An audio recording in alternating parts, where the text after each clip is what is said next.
England ಪ್ರಜೆಗೂ ಕೂಡ ರಾಮ ಮಂದಿರ ಉದ್ಘಾಟನೆಗೆ ಆಹ್ವಾನ ನೀಡಲಾಗಿದೆ. ವಿದೇಶಿಗನಿಗೂ ಅಯೋಧ್ಯೆಯ ಮಂತ್ರಾಕ್ಷತೆಯನ್ನ ಹಂಚಿದ್ದಾರೆ ಮಲೆನಾಡಿಗರು. ಮಂತ್ರಾಕ್ಷತೆಯನ್ನ ಇಂಗ್ಲೆಂಡ್ಗೆ ಕೊಂಡೊಯ್ತೇನೆ ಅಂತ ಹೆರಾಲ್ಡ್ ಹೇಳಿದ್ದಾರೆ.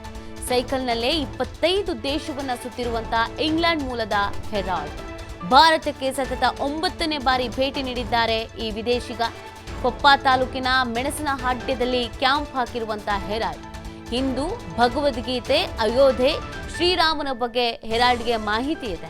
ಹಿಂದೂ ಧರ್ಮದ ಬಗ್ಗೆ ಸಾಕಷ್ಟು ಅಭಿಮಾನವನ್ನ ಹೊಂದಿದ್ದಾರೆ. ಹೆರಾಲ್ಡ್ ಅವರಿಗೆ ಬಹಳ ಪ್ರೀತಿಯಿಂದ ಆಹ್ವಾನವನ್ನ ನೀಡಲಾಗಿದೆ.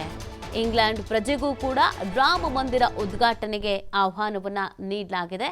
ವಿದೇಶಿಗನಿಗೂ ಕೂಡ ಅಯೋಧ್ಯೆಯ ಮಂತ್ರಾಕ್ಷತೆಯನ್ನ ಹಂಚಿದ್ದಾರೆ ಮಲೆನಾಡಿಗರು. ನೀವು ಫೋಟೋದಲ್ಲಿ ಗಮನಿಸ್ತಾ ಇದ್ದೀರಲ್ಲ, ಇವರೇ ಹೆರಾಲ್ಡ್. ಇವರಿಗೆ ಬಹಳ ಪ್ರೀತಿಯಿಂದ ಆಹ್ವಾನ ಕೊಟ್ಟಿದ್ದಾರೆ. ಹೆರಾಲ್ಡ್ ಅವ್ರಿಗೂ ಕೂಡ ರಾಮನ ಬಗ್ಗೆ ಬಹಳ ಗೌರವ ಇದೆ. ಹಾಗೆಯೇ ಹಿಂದೂ ಧರ್ಮದ ಬಗ್ಗೆ ಅಭಿಮಾನ ಇದೆ, ಭಗವದ್ಗೀತೆಯ ಬಗ್ಗೆ ಗೊತ್ತಿದೆ. ಆ ನಿಟ್ಟಿನಲ್ಲಿ ಅವರಿಗೆ ಬಹಳ ಪ್ರೀತಿಯಿಂದ ಕರೆಯಲಾಗಿದೆ. ಭಾರತಕ್ಕೆ ಸತತ 9ನೇ ಬಾರಿ ಭೇಟಿಯನ್ನ ಕೊಡ್ತಾ ಇದ್ದಾರೆ ಈ ವಿದೇಶಿಗ. Every language, every word of human being contact, communicate. It is the condensed filler, fill of all the language. What do you say, pillar? Fill. Condensed fill. Ah, okay. Tablet wow, like that. yeah. That is an worm. Yeah. Wow, everything. Everything.